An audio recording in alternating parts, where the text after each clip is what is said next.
Monday, August 20th, and we're well on our way to completing our 2012 survey, which results in the 2012 hit list. The big bucks are showing up. Growing Deer TV is brought to you by Bass Pro Shops.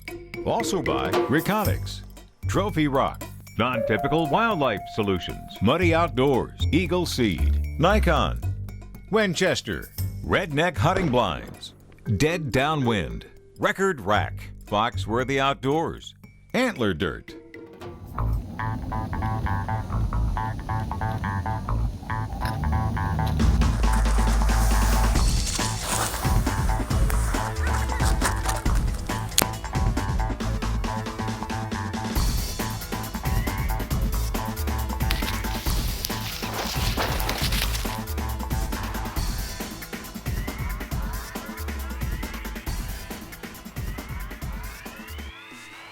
One of the huge advantages of a trail camera survey is really seeing what mature bucks are on the property you get to hunt and their behavior. Which ones tend to move more at daylight, which ones are totally locked down to be nighttime critters. When I look at the bucks that are 4 years old or older here at the proving grounds, that's great, but I also narrow that down to bucks that tend to move more during daylight hours or show more signs of being aggressive at the camera survey sites. Couple of 2-year-olds. Nope, got another one coming in. And look who's showing up. There's Pitchfork. And you can tell he's not very aggressive. These 2-year-olds stay longer. If you're identifying bucks that only move at night, or they're always the last buck in, or only come to the survey site when no other deer around, you can bet that's going to be a really tough buck to kill. You might see him a day or two to rut when he's chasing a doe, but most of the time he's going to move during nighttime hours and not respond to grunts or rattling, and he'll be really tough to tag.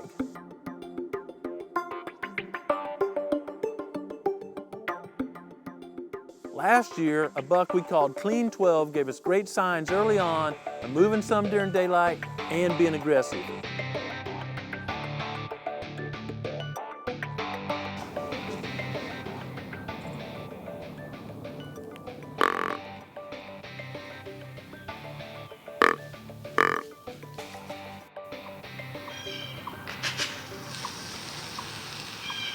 And sure enough, we're able to tag him at 3 yards.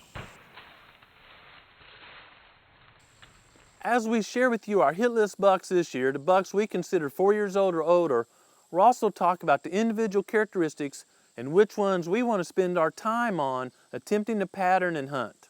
He looks really good from the side. I mean, look at him. Yeah, he's a neat deer. Yeah. I'd like to start introducing you to the 2012 hit list bucks from the proving grounds with Pitchfork. Pitchfork's probably familiar to a lot of our viewers. We've found his sheds during past shed hunts, got trail camera pictures. We've talked about him spending a lot of his summer months on a neighboring property. He tends to come back here during hunting season. That all sounds great, except when we get to Pitchfork's characteristics. Over the years, we've had hundreds of pictures of Pitchfork, but only a small handful during daylight hours. Pitchfork doesn't show an aggressive attitude or behavior. You rarely see him chasing a buck out of a food plot or showing signs of aggression at our camera survey station. Pitchfork's old and has a large, unique set of antlers, but I gotta tell you, he's not my primary hit list buck because I'm not sure he's killable. Sometimes when bucks get older, or my friend Bill Winkie says senile, they shift and start moving much more during daylight hours. So you can bet we'll be watching the trail cameras for Pitchfork in his core area to see if he shifts and starts showing up at food plots or feeding areas more during the daylight, and if he does, he'll move up to the #1 position of our hit list bucks. Good girl. Good girl, Chris. Split brow's another buck we have a lot of history with. Beautiful, is that him? That's definitely him. He's got that mustache. Split brow is at least 5 years old, maybe older. Late last year, we showed up on a trail camera with a busted G2 and blind in one eye. His rack is pretty normal this year. I thought it might be non-typical this year, but that blind in one eye certainly makes it easy for us to identify him and may shift the odds a little bit in our advantage. Split brow basically runs 2 ridges from Heidi Ho 3 all the way over to Big Cave. But it's really steep and tough in those areas, and so far we haven't been able to get a travel pattern on split brow. During past years, we rarely got a daylight image of split brow even during the rut. But this year, we've got a couple of daylight images already. Just like a lot of humans, as they get older, they're a little bit easier to get a pattern on, maybe shrink down that home range.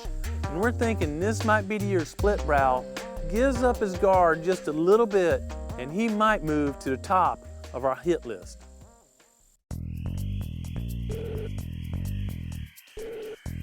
A running buddy of split brows is Giant 8. Giant 8's another buck that's at least 4.5, probably 5 or 6 years old, but we haven't been able to get a very good daylight pattern on him during previous years.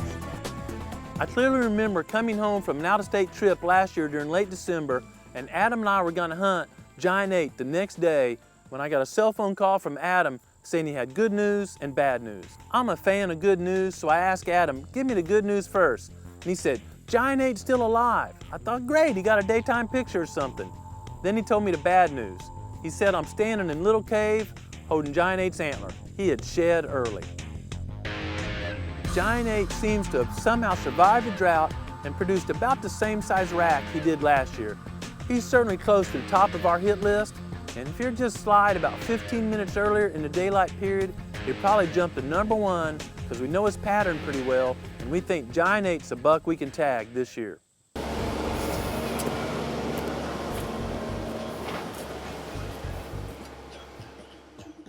You may recall that this summer we created 2 new food plots.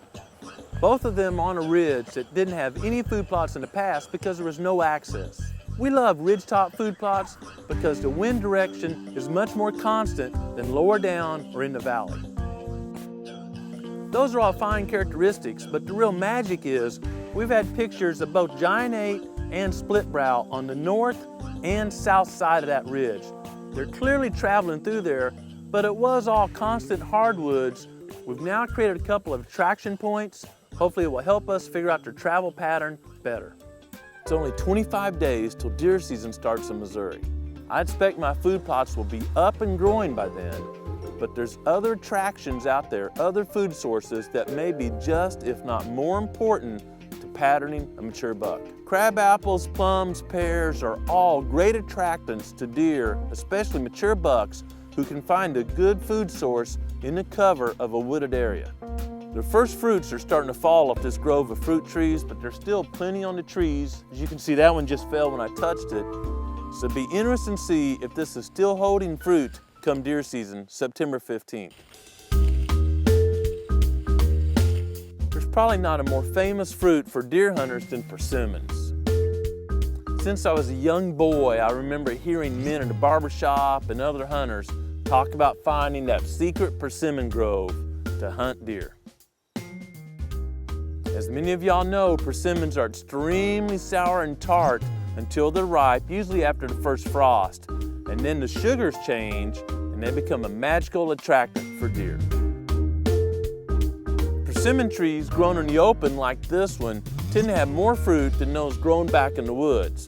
But I like to find them just like this one, very close to the edge of the timber, so deer are comfortable coming out here and feeding during daylight hours, and I can be in position in a tree stand to make the shot. Persimmon trees are easy to identify by the bark, real gnarly, kind of chunky bark. But that's not all you have to do is identify the tree as a persimmon tree. Persimmon trees are a little different in that there are male and female trees. And you obviously want to find a female tree to make sure it's bearing fruit. Finishing your camera survey and getting out with your family and scouting for those fruit trees to see which ones produce this year is a great way to enjoy creation. Thanks for watching GrowingDeer.tv.